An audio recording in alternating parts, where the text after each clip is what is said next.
تتقون. وقال رسول الله صلى الله عليه وسلم: من صام رمضان إيمانا واحتسابا غفر له ما تقدم من ذنبه، ومن قام إيمانا واحتسابا غفر له ما تقدم من ذنبه، ومن قام ليلة القدر إيمانا واحتسابا غفر له ما تقدم من ذنبه، أو كما قال عليه النبي الصلاة والسلام.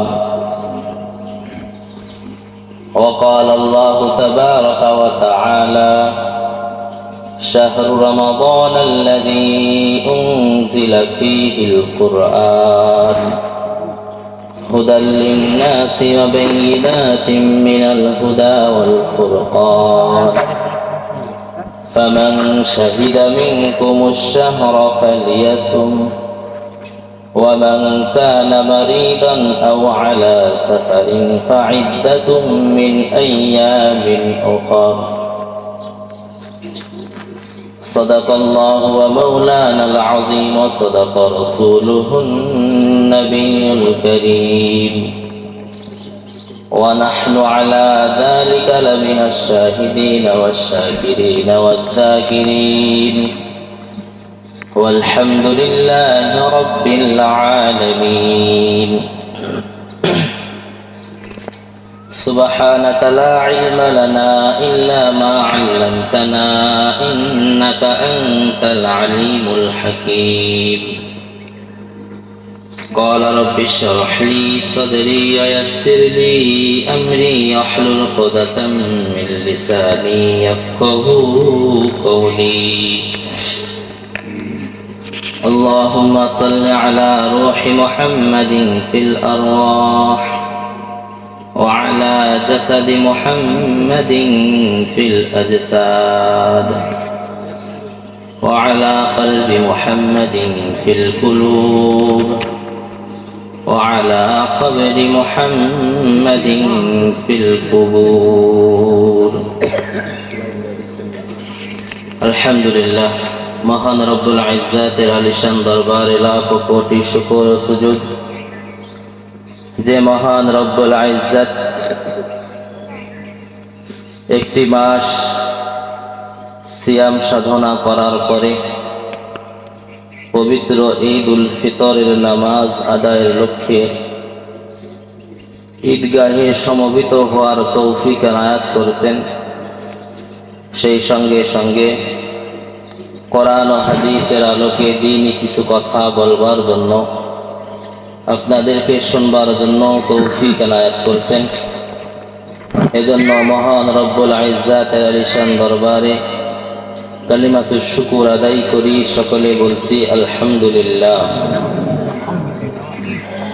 লক্ষ কোটি দরুদ ও সালামের হাদিয়া বর্ষিত হোক আখতামে নবুয়ত ফখরে মওজুদাত সাইয়্যিদুল মাখলুকাত সৈয়দুল করনাইন শাফিউল মুজনিবিন, যিনি ইহকাল ও পরকালের জন্য উম্মতে মুহাম্মাদীর মুক্তির দূত, যার উসিলায় করে কাল কিয়ামতের ময়দানে মুসিবতের সময় কোটি কোটি গুনাহগার উম্মতদেরকে বিনা হিসাবে জান্নাতের ফয়সালা করে দেওয়া হবে। সেই মহান মানবের উপরে অন্তরের অন্তরস্থল থেকে দরুদ শরীফ পড়ি। সকলে বলছি সাল্লাল্লাহু আলাইহি ওয়াসাল্লাম।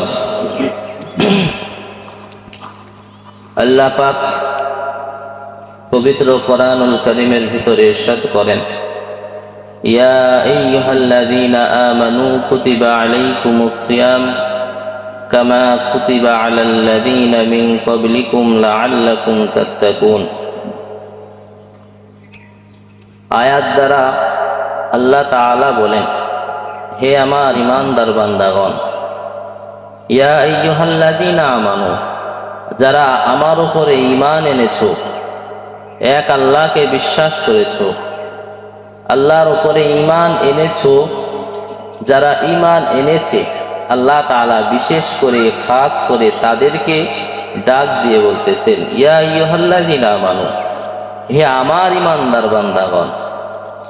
আল্লাহ তাআলা যে ডাকটা দিয়েছেন, আমি আর আপনি যখন কোনো মানুষকে ডাক দেই, সাধারণতভাবে তাকে এমনভাবে ডাক দেই, হে ভাই শোনো, হে চাচা শোনো। এরকম ভাবে ডাক দেওয়ার সময় আমার কথাটা উচ্চারণ করি না। চাচা হয় আমার ঠিক আছে, আমার ভাই হয় ঠিক আছে, কিন্তু হে আমার ভাই এরকম ভাবে ডাকি না। আল্লাহ তাআলা ডাকার ভিতরে এমন একটা হিকমত, এমন একটা কৌশল অবলম্বন করেছেন। ডাকার সময় বলতেছেন, ইয়া আইয়ুহাল্লাযীনা আমানু, হে আমার ঈমানদার বান্দাগণ। আমার বলে সম্বোধন করেছেন, এরপরে বলতেছেন ঈমানদার বান্দাগণ। কত মুহাব্বতের সাথে, কত ভালোবাসার সাথে আল্লাহ পাক তার বান্দাদেরকে ডাকতেছেন। ডাকার পরে কি বলতেছেন, কুতিবা আলাল্লাযীনা মিন ক্বাবলিকুম ইয়া আইয়ুহাল্লাযীনা আমানু কুতিবা আলাইকুমুস সিয়াম, তোমাদের উপরে রমজানের রোজাকে ফরজ করে দিলাম। কেমন ভাবে ফরজ করলাম, কামা কুতিবা আলাল্লাযীনা মিন ক্বাবলিকুম, যেরকম ভাবে তোমাদের পূর্ববর্তী লোকদের উপরেও ফরজ করেছিলাম। এই আয়াতের শেষ অংশে আল্লাহ তাআলা বলতেছেন, তোমরা যে মনে করতেছো যে শুধু তোমাদের উপরেই রোজাকে ফরজ করা হয়েছে, বিষয়টা এমন নয়। হাদিস শরীফের ভিতরে বর্ণিত হয়েছে, হযরতে আদম আলাইহিস সালাতু ওয়াস সালাম থেকে এই পর্যন্ত আমাদের নবী পর্যন্ত প্রায় ১৬ লক্ষ নবী রাসূল সাল্লাল্লাহু আলাইহি ওয়াসাল্লাম আল্লাহ পাক দুনিয়াতে প্রেরণ করেছেন। প্রতিটা নবী, প্রতিটা রাসূল দুনিয়ার ভিতরে আসার পরে আল্লাহ তাআলার জন্য, আল্লাহ তাআলার শুকরিয়া স্বরূপ রোজা রেখেছে।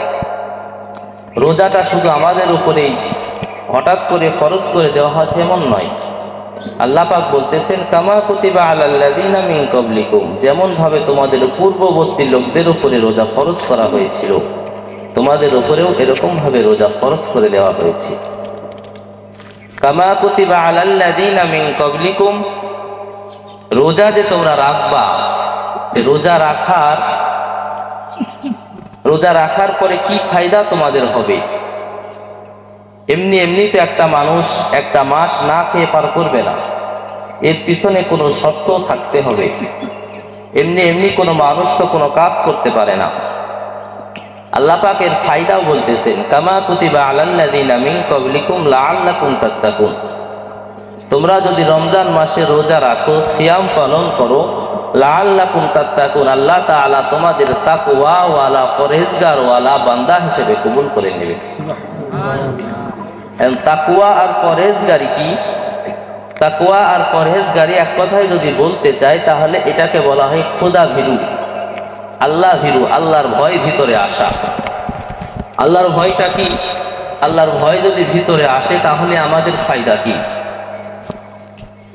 আল্লাহর ভয় যদি ভিতরে আসে তাহলে আমি যখন কোনো নাফরমানি কাজ করতে যাব, আমার অন্তরের ভিতরে আল্লাহ তাআলার ভয় আছে। আমি যদি চুরি করতে চাই, মন চায় আমার চুরি করতে, এই জিনিসটা আমার পছন্দ হয়েছে, কেনার সামর্থ্য নাই, মন চাচ্ছে এই জিনিসটা না বলে নিয়ে নেই, কেউ দেখবে না, এই জিনিসটা যদি আমি এখন না বলে নিয়ে নেই, চুরি করে ফেলি, দুনিয়ার ভিতরে কেউ দেখবে না, ধরতে পারবে না, ধরার সম্ভাবনাও নাই, এরপরেও কেন চুরি করে না? ওর ভিতরে আল্লাহ তাআলার ভয় আছে। আল্লাহ তাআলা তার ভিতরে, অন্তরের ভিতরে তাকওয়া দান করছে। দুনিয়ার ভিতরে কোনো মানুষ যদি না দেখে, তার ভিতরে, অন্তরের ভিতরে এরকম হয় যে আমি দুনিয়ার ভিতর থেকে একটা জিনিস চুরি করতেছি, এটা দুনিয়ার কোনো মানুষ দেখতেছে না, কিন্তু আমার আল্লাহ ঠিকই দেখতেছে। এই যে দুনিয়ার ভিতরে কোনো মানুষ দেখতেছে না, এখন যদি আমি কোনো জিনিস চুরি করি, মানুষ কেউ বুঝবেও না, পরবর্তীতে জানার কোনো সম্ভাবনাও নাই, এরপরেও চুরি করতে চাই না, মনের ভিতরে আল্লাহর পক্ষ থেকে বাধা আসে। এই বাধাটাকেই বলা হয় আল্লাহ ভীরু, তাকওয়াওয়ালা। তো এই তাকওয়া যদি প্রতিটা মুমিন মুসলমানের অন্তরে আসে তাহলে কি ফায়দা হবে আমাদের ভিতরে, প্রতিটা মুমিন মুসলমানদের ভিতরে যদি এই তাকওয়াটা, এই পরহেজগারিটা, এই খোদা ভীরুটা আসে, তাহলে যেরকম ভাবে আমি চুরি করতে গেলে আমার অন্তরের ভিতরে বাধা দিবে, আমি ডাকাতি করতে গেলেও আমার অন্তরের ভিতরে বাধা দিবে, আমি জেনা করতে গেলেও আমার অন্তরের ভিতরে বাধা দিবে, আমি কোনো মিথ্যা সাক্ষী দিতে গেলেও আমার অন্তরের ভিতরে বাধা দিবে। খোদা ভীরু এমন একটা সম্পদের নাম, যে সম্পদটা অর্জন করতে পারলে শুধুমাত্র কোনো একটা বাড়ি নয়, কোনো একটা গ্রাম নয়, কোনো একটা সমাজ নয়, কোনো একটা থানা নয়, বরং প্রতিটা মানুষ যদি তাকওয়াওয়ালা হয়ে যায়, সারা বিশ্বটা একেবারেই আল্লাহওয়ালাতে ভরে যায়। তাকওয়া এমন একটা সম্পদের নাম যেটা অর্জন করার দ্বারা দুনিয়ার মধ্যে থেকে যত নাফরমানি আছে সকল নাফরমানি একেবারে মিটে যাবে। তাকওয়া হলো এমন একটা সম্পদের নাম। আল্লাহ তাআলা এই তাকওয়ার ব্যাপারে বলতেছেন, কামা কুতিবা আলাল্লাযিনা মিন ক্বাবলিকুম লাআল্লাকুম তাত্তাকুন। তোমরা যদি 1 মাস সিয়াম সাধনা করো, 1 মাস রোজা রাখো, তাহলে তোমরা তাকওয়াওয়ালা হতে পারবে, পরহেজগারওয়ালা হতে পারবে। এই 1 মাস রোজা করার দ্বারা বাকি 11 মাস যত পাপ আমরা করব, এই পাপ দ্বারা আমাদের অন্তরের ভিতরে অনেক কালো দাগ পড়ে যায়। হাদিস শরীফের ভিতরে আসছে, রাসূল আকরাম সাল্লাল্লাহু আলাইহি ওয়াসাল্লাম বলেন, কোন মুমিন মুসলমান যখন একটা পাপ কাজ করে ফেলে, তার অন্তরের ভিতরে একটা কালো দাগ পড়ে যায়। এরপরে যখন আবার পাপ কাজ করে আরেকটা কালো দাগ পড়ে যায়। বারবার পাপ কাজ করা দ্বারা অন্তরটা একেবারে কালো হয়ে যায়। তো যখন বান্দা তওবা করে, ভালো কাজ করে, আমলে সালেহ করে, আয়াতের ভিতরে আসছে, ইল্লা মান তাবা ওয়া আমানা ওয়া আমিলা সালিহা ফাউলাইকা ইউবাদদিলুল্লাহু সাইয়্যাতিহিম হাসানাত। কোন বান্দা যখন তওবা করে, পাপ কাজ ছেড়ে দেয়, ইল্লা মান তাবা ওয়া আমানা, যখন তওবা করে, আল্লাহ তাআলার পথে ফিরে আসে এবং আমলে সালেহ করে, ভালো কাজ করে, নেক কাজ করে, তখন কি হয়? ফাউলাইকা, সমস্ত পাপ কাজগুলি, ইউবাদদিলুল্লাহু সাইয়্যাতিহিম হাসানাত, সমস্ত পাপ কাজগুলি আল্লাহ তাআলা বদলায়া নেকিতে পরিণত করে দেয়। এজন্য করে সারা মাস সারা বছর আমরা যে পাপ কাজগুলি করি, পাপ কাজগুলি দ্বারা আমাদের যেরকম ভাবে অন্তরের ক্ষতি হয়, আমলের ক্ষতি হয়, আমল করার যেরকম তৌফিকের দরকার, পাপ কাজের দ্বারা এই তৌফিকও কমে যায়। যদি আমরা তাকওয়া অর্জন করতে পারি, তাহলে আমাদের দ্বারা কোনো পাপ কাজ হওয়া সম্ভব নয়।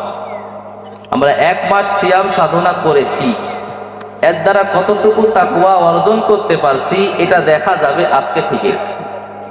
কারণ রমজান মাস যখন শুরু হয়, আকাশে যখন চাঁদ উদিত হয় রমজানের, তখন থেকে আল্লাহ তাআলা ইবলিস শয়তানকে বেঁধে ফেলে, শিকল দ্বারা আবদ্ধ করে ফেলে।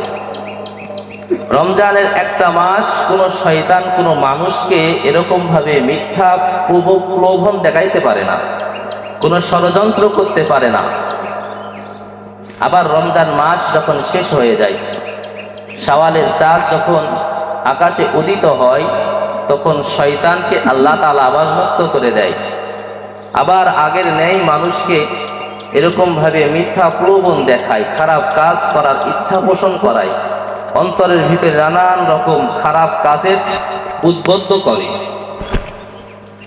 তো আমরা রমজান মাসে যে তাকওয়াটা অর্জন করেছি, আমাদের তাকওয়াটা কেমন মজবুত হয়েছে, আমাদের তাকওয়াটা কতটুকু আল্লাহ তাআলার কাছে কবুল হয়েছে, এটা বোঝা যাবে এই রমজানের পর থেকে, ঈদুল ফিতরের পর থেকে। ঈদুল ফিতর যখন আসে, তখন রমজান মাসের যে আমলগুলি আমরা করি, ঈদুল ফিতরের পর থেকে এই আমলগুলি কিন্তু আর পাওয়া যায় না। রমজানে মসজিদ ভর্তি মানুষ পাওয়া যায়, মুসল্লি পাওয়া যায়। রমজান যখন শেষ হয়ে যায়, ঈদের পরে আর কোনো মুসল্লি মসজিদে পাওয়া যায় না। এই যে 11 মাস আমরা যে 4-5 জন মানুষ ফজরের নামাজ আদায় করেছি, রমজান মাস পার হয়ে গেলে আবার সেই 4-5 জন মানুষ ফজরের জামাতে দেখা যায়। তাহলে রমজান মাসে আমরা কি কামাই করলাম, যেটা রমজান মাসে কি তাকওয়া অর্জন করলাম, যেটা আমাকে রমজান পারি করতে দিল না। রমজান মাসের তাকওয়া রমজান পর্যন্তই থেকে গেল। এই তাকওয়ার কথা আল্লাহ তাআলা বলেন নাই, বলেছেন এমন তাকওয়া অর্জন করো যাতে রমজান মাসের তাকওয়া দিয়ে বাকি 11 মাস পার হয়ে যায়। রমজান মাসে এমন ঈমান, এমন আমল, এমন তাকওয়া, এমন জজবা তৈরি করতে হবে যাতে এই রমজানের তাকওয়া দিয়ে, এই রমজানের ঈমান দিয়ে, এই রমজানের জজবা দিয়ে বাকি 11 মাস আমি ঈমানের উপরে থাকতে পারি, কোনো পাপ যেন আমাকে স্পর্শ না করতে পারে। এরকম ভাবে তাকওয়া তৈরি করতে হবে। এই তাকওয়ার কথা আল্লাহ তাআলা বলেছেন কুরআনুল কারীমের ভিতরে। আল্লাহ তাআলা বলেছেন কামা কুতিবা আলাল্লাযিনা মিন ক্বাবলিকুম লাআল্লাকুম তাত্তাকুন। এরকম তাকওয়া অর্জন করতে হবে। রমজানের রোজা যদি আমার সহিহ হয় তাহলে আমার তাকওয়া বেশি সহিহ হবে। রমজানের রোজা যদি আমার ভালোভাবে কবুল হয়, এজন্য করে রমজানের রোজা, রমজান মাসের ইবাদত এতটা গুরুত্বপূর্ণ, বাকি 11 মাসে এরকম গুরুত্ব পাওয়া যায়। তো আমরা একটা মাস ইবাদত করেছি, সিয়াম সাধনা করেছি, একটা মাস ইবাদত করার পরে কেমন তাকওয়া অর্জন করেছি, কেমন ঈমান, কেমন জজবা তৈরি করেছি, বাকি 11 মাস দেখা যাবে।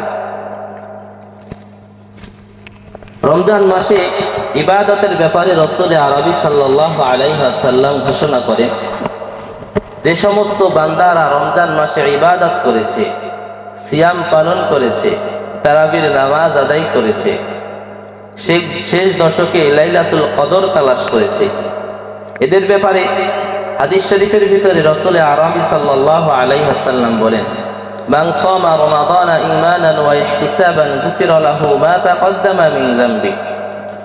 কোন ব্যক্তি যদি রমজানের রোজা ঈমানের সাথে, আমলের নিয়তে, সওয়াবের নিয়তে রাখে, আল্লাহ পাক বলতেছেন রমজানের 30টা রোজার বদলতে তার সমস্ত জীবনের গুনাহগুলি মাফ করে দেওয়া হবে। এরপরে রাসূল আরবি সাল্লাল্লাহু আলাইহি ওয়াসাল্লাম অপর এক হাদিসের ভিতরে বলেন ওয়ামান কামা ঈমানান ওয়া ইহতিসাবান গুফিরা লাহু মা তাকদ্দামা মিন যামবি। কোন ব্যক্তি যদি রোজার পাশাপাশি রাত্রিতে কিয়ামুল লাইল পড়ে, অর্থাৎ তারাবির নামাজ আদায় করে ঈমানের সাথে এবং আমলের নিয়তে, তাহলে কি হবে? গুফিরা লাহু মা তাকদ্দামা মিন যামবি, তারও জীবনের সমস্ত গুনাহগুলি মাফ করে দেওয়া হবে। এরপরে বলতেছেন ওয়ামান কামা লাইলাতুল কদরি ঈমানান ওয়া ইহতিসাবান গুফিরা লাহু মা তাকদ্দামা মিন যামবি। কোন ব্যক্তি যদি শেষ দশকে লাইলাতুল কদর তালাশ করে, লাইলাতুল কদরের রাতে ইবাদত করে, শুধু লাইলাতুল কদরের রাতে ইবাদতের বদলতে আল্লাহ তাআলা তার সমস্ত জীবনের গুনাহগুলি মাফ করে দিবেন। তাহলে হাদিস শরীফের ভিতরে 3টা দিনের কথা, 3টা আমলের কথা আমরা স্পষ্টভাবে বুঝতে পেরেছি যে আমলের ব্যাপারে রাসূলুল্লাহ সাল্লাল্লাহু আলাইহি ওয়াসাল্লামের সরাসরি স্পষ্ট কথা ছিল যে এই 3টা আমল যারা ঠিকভাবে করবে আল্লাহ তাআলা তাদের সমস্ত জীবনের গুনাহগুলি মাফ করে দিবেন। তার মানে রমজান মাস হলো বাকি 11 মাস যত গুনাহ করেছি সমস্ত গুনাহ ক্ষমা করার মাস, ক্ষমা পাওয়ার মাস। ক্ষমা যদি না পাই এর জন্য বড় শাস্তি রয়েছে। হাদিস শরীফের ভিতরে রাসূল আরবি সাল্লাল্লাহু আলাইহি ওয়াসাল্লাম বলেছেন কোন ব্যক্তি রমজান মাস পাইল, রমজান মাস পাওয়ার পরেও নিজের গুনাহ ক্ষমা করাইতে পারল না, রমজান মাস পেয়েছে কিন্তু নিজের গুনাহ ক্ষমা হয় নাই, আল্লাহ রাসূল বলেছেন ওই ব্যক্তি ধ্বংস হয়ে যাবে। এজন্য করে আমাদের রমজান মাস শেষ হয়ে গেছে। ঈদুল ফিতর হলো মুমিনের জন্য পুরস্কার পাওয়ার দিন। ঈদুল ফিতর হলো মুমিনের এক মাসে যে প্রাপ্য আল্লাহ তাআলার কাছে পাবে সেটা পাওয়ার দিন। রমজান মাস শেষ হওয়ার পরে কোনো মুমিন মুসলমান যখন ঈদগাহের দিকে তাকবীর পড়তে পড়তে আসে, বাড়ি থেকে যখন বের হয় ঈদুল ফিতর নামাজের জন্য, তাকবীর পড়তে পড়তে যখন ঈদগাহের দিকে আসে, মুখে এরকম ভাবে উচ্চারণ করে আল্লাহু আকবার, আল্লাহু আকবার, লা ইলাহা ইল্লাল্লাহু, আল্লাহু আকবার, আল্লাহু আকবার, ওয়া লিল্লাহিল হামদ। এরকম ভাবে তাকবীর পড়তে পড়তে যখন ঈদগাহের দিকে আসে, আল্লাহ পাক এরকম ভাবে বড়ত্বর সাথে অহংকার করে ফেরেশতাদের ডাক দিয়ে বলে, হে ফেরেশতারা, কে কোথায় আছো? দুনিয়ার বুকে তাকায়া দেখো, ওই ব্যক্তির দিকে তাকায়া দেখো যে ব্যক্তিকে তোমরা সৃষ্টি করতে নিষেধ করেছিলে। একটা মাস সিয়াম সাধনা করার পরে শরীর ক্লান্ত হয়ে গেছে, চেহারা নষ্ট হয়ে গেছে, এরপরেও সকালবেলা ঈদের দিন না ঘুমায়া ঈদগাহের দিকে রওনা হয়েছে আমার নাম জপতে জপতে। ওই ব্যক্তিকে এরকম ভাবে ঘোষণা দেওয়া হয় যে তোমার সমস্ত জীবনের গুনাহগুলি এই রমজানের খাতিরে মাফ করে দেওয়া হয়েছে। তো রমজান মাস শেষ হওয়ার পরে ঈদুল ফিতরের দিন হচ্ছে মুমিনের জন্য পুরস্কার পাওয়ার দিন। অন্য এক হাদিসের ভিতরে রাসূল আকরাম সাল্লাল্লাহু আলাইহি ওয়াসাল্লাম বলেন, মুমিন মুসলমান যখন ঈদুল ফিতরের নামাজ শেষ করে বাড়ির দিকে যেতে থাকে তো মুড়ে মুড়ে ফেরেশতারা দাঁড়ায়া থাকে, রাস্তার পাশে পাশে ফেরেশতারা দাঁড়ায়া থাকে মুমিন মুসলমানের সঙ্গে মুসাফা আর কোলাকুলি করার জন্য। যেখানে ফেরেশতারা জীবনের শুরু থেকে সৃষ্টির পর থেকে এ পর্যন্ত না কোনো গুনাহ করেছে, না কোনো গুনাহ করবে, এমন নিষ্পাপ ফেরেশতারা আমাকে আপনাকে বরণ করে নেওয়ার জন্য, মুসাফা করার জন্য, কোলাকুলি করার জন্য মুড়ে মুড়ে দাঁড়ায়া থাকে, আপনাকে স্বাগতম জানানোর জন্য দাঁড়িয়ে থাকে, আপনাকে সম্মান আর ইজ্জত করার জন্য দাঁড়িয়ে থাকে। তাহলে বলুন, কেমন ইজ্জত আর সম্মান আল্লাহ তাআলা আমাদেরকে, এই রোজাদারদেরকে যারা সিয়াম আদায় করেছে, সিয়াম পালন করেছে, তাদের দিয়েছেন।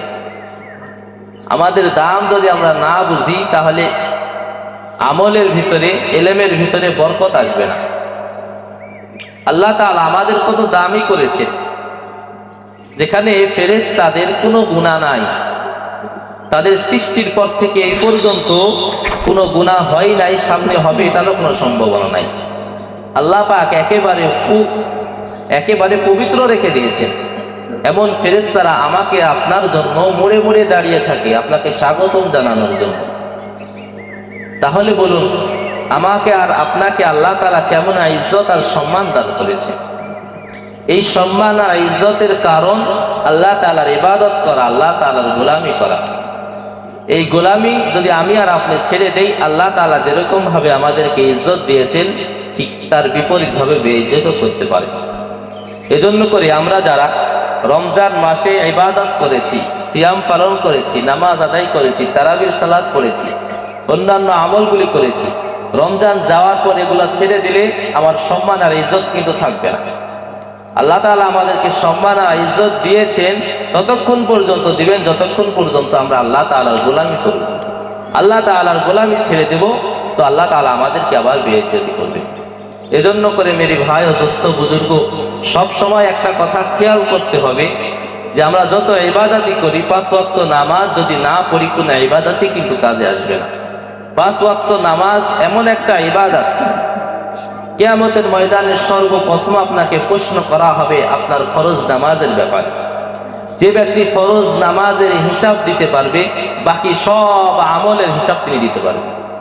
ফরজ নামাজের ভিতরে যদি ঘাটতি হয়ে যায়, নামাজ যদি কবুল না হয়, বাকি কোনো আমলই কিন্তু কবুল হবে না। এজন্য করে সমাজের ভিতরে যে যত ভালো কাজই করি না কেন, নামাজ বাদ দিয়ে কোনো ভালো কাজ কিন্তু গ্রহণ হবে না। এজন্য করে রমজান মাসে আমরা ইবাদত করেছি, 1 মাস ইবাদত করেছি। এখান থেকে শিক্ষা নিতে হবে যে রমজান মাসে যেরকম ভাবে আমরা আমলে গুরুত্ব দিয়েছি, বাকি 11 মাসও আমলের ভিতরে গুরুত্ব দেব। বাকি 11 মাসও এরকম ভাবেই নামাজ আদায় করব। সকলে আজ থেকে নিয়ত করি ইনশাআল্লাহ নামাজ 5 ওয়াক্ত পড়বো ইনশাআল্লাহ। কেউ 5 ওয়াক্ত নামাজ বাদ দেব না ইনশাআল্লাহ। যারা রমজানে পড়েছি রমজানের পরেও পড়বো ইনশাআল্লাহ।